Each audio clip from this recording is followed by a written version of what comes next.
Good morning, everyone. This is Tony from her Homestead Skills. Actually, it's afternoon again. I've been busy running around, doing a few things, doing some shopping.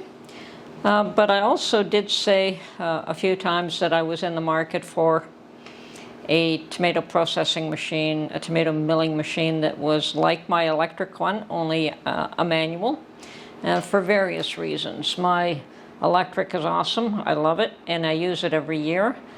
But that is for the first big batch. And normally I have always purchased anywhere from 1 to 3 to 3 bushels of plum tomatoes, and I use that machine for that because it's a quick job. Within a day or two I've got them all processed. But lately I have been attempting to grow my own tomatoes and process them as well. And I think the last 2 years I've done that, and I've found that certainly they don't all ripen at the same time. They're supposed to. Apparently they claim that the plum tomatoes all ripen pretty at the same time. They pretty much do, but it's within a month. So I find that I'm picking a batch, processing it, picking another batch, processing it. And last year I kept my electric machine out, for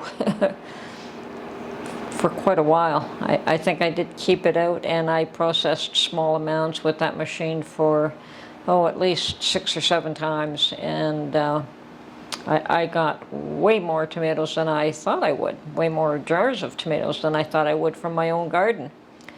So this year I had planned to do the same thing. Actually, I had planned to not buy any at all because I still had some left over from last year, plus what I could grow in my garden. But I found that this year's yield was just not what I expected. So I did go out and buy 1 bushel, which is about 50 pounds, and also will harvest everything that I can from my garden, which would probably be another 50 pounds. I should be able to get another 50 pounds total out of there. And that little manual unit that I bought at the flea market works, but it's a lot of hard work. Holding it with one hand and turning it with the other is a big strain, and I don't have strong wrists. I'm a skinny little thing. I just don't have the muscle power for that. So I did say I was looking for a manual version of the unit that I have, and this time of year it's almost impossible to find it. But I did. I found it at a flea market and managed to pick it up at a very good price. I think the fellow who had it probably had it for quite a while and was just glad to get rid of it. So anyway, let's go and unbox it. Okay, well, there is my, let's focus here. There is my unit. It is the O.M.R.A, O.M.R.A. I don't know what that actually stands for, but that is the name of the firm that makes it. And it is a number 4 manual tomato squeezer. They do have a number 3 and a number 5. I was actually looking for the number 5, but that costs a little more anyway. And this one will do the job that I want, so I'm not unhappy with it. And I got it at an enormous discount compared to what you can find them for today. Okay, so I'm not unhappy with that. Now,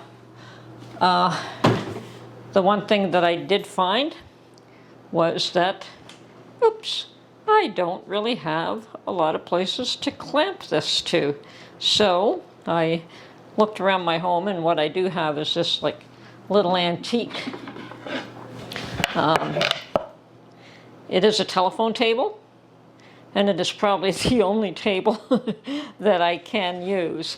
And this unit does have a pretty grippy thing to clamp onto the table, so I don't want to damage the table by clamping that really tight on the table itself. So I'm using a little board to prevent my table from getting chewed up from this unit. So I'm going to clamp it on, and I'll show you how this is put together. Okay. And once you clamp it down, it's pretty solid and firm. Okay, so there we go. Now that is definitely biting into that wood, so let me just get this focused here. Okay, so here's the unit itself, and it is exactly the same configuration and the same parts, slightly updated, definitely updated from my machine, but it's also all the same units, stainless steel, which is what I like. And I have washed this all, and quite honestly, I've already used it the once, and I have processed 6.5 pint jars with this, which is about what you want.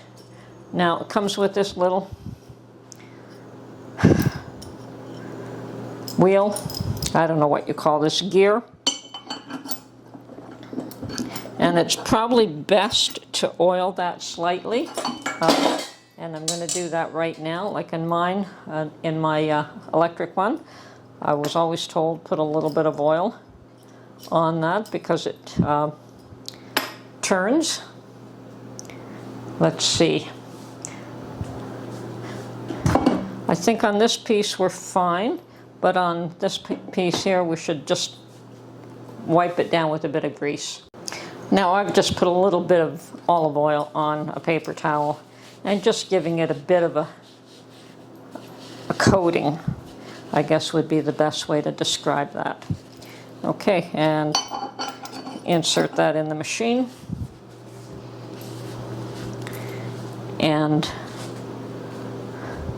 then I believe, yes, this part goes in.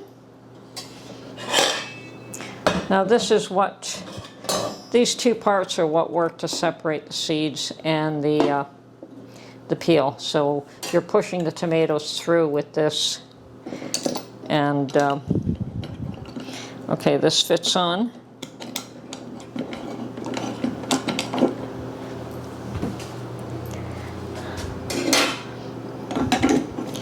And then this clamps it down and holds it in place.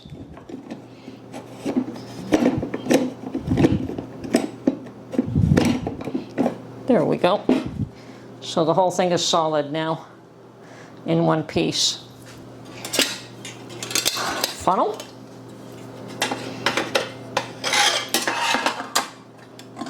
Which directs the juices. Now what I do here is I put my little chair from this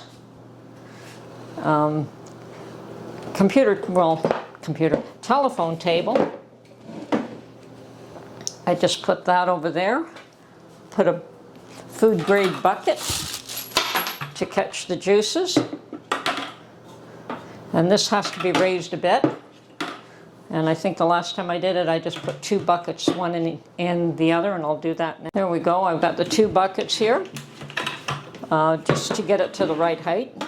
You're going to get a bit of a splashing when the first tomatoes go through this. That always happens, so to be expected. Then a couple of other parts. Once again, beautiful, new stainless steel, so your tomatoes will not corrode this item, and it's not plastic, which is my preference. I don't care for the plastic ones myself. That's just part of why I wanted this particular unit. And put this rubber ring on it properly, and it screws in.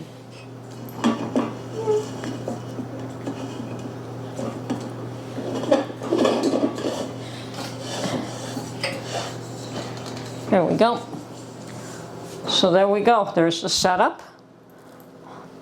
I don't know if you can see that. I'm going to put it up against the other wall so there's no interference. Of course, the last piece to add on is a hand crank. And this one just screws into this unit here. There we go. And it's a pretty long crank, so it's not a hard. There we go. Now the whole thing is moving. So if I had a stronger table, it would be better, but it's fine. This works. And it works well. As I said, I've already processed 6.5 pint jars, which is way too little to use my electric machine for, and but it's perfect. It's ideal for this. Now, one last thing that you want to do is put some kind of a bowl at the other end to catch the seeds and the peel. I'm going to see if I can show you that as well. So right there. So the setup is that your juices fall into the bucket, your seeds and your peel fall into the bowl, and you put your tomatoes in your hopper here at the top. And then you would process this whatever way you want, whether you're going to water bath can or pressure can. So that's my awesome new, I wouldn't call it a toy, new piece of equipment, and having a manual system as a backup in this day and age is probably a very wise thing to have on hand. So I'm thrilled that I got it. I got it for an amazing price, and just the fact that I was able to buy it this time of year is amazing because nobody has them in stock. They're all sold out. Perhaps I can get it out of Montreal, but that would be costly, and shipping costs involved, and so on and so forth. So I got it locally, and I got it at a great deal, and I am thrilled with it. So I have, as I said, probably, I wouldn't doubt that I have at least another 20 pint jars before my garden is done, and probably more than that. I would say that I probably have at least another 4 runs of this. And the dilemma at this point is that small amounts of tomatoes that are ripening at different times. So I'm waiting for enough of them to ripen, and you don't want them to go bad on you, but you want them good and ripe before you process them. So that is, once again, the dilemma with having the electric machine set up all the time. Now, this, I can leave this set up and tuck it away in the corner out of the way for now. And hopefully Mark won't get too annoyed with me. But anyway, that's it. I hope you enjoyed this video, and we'll catch you on the next one.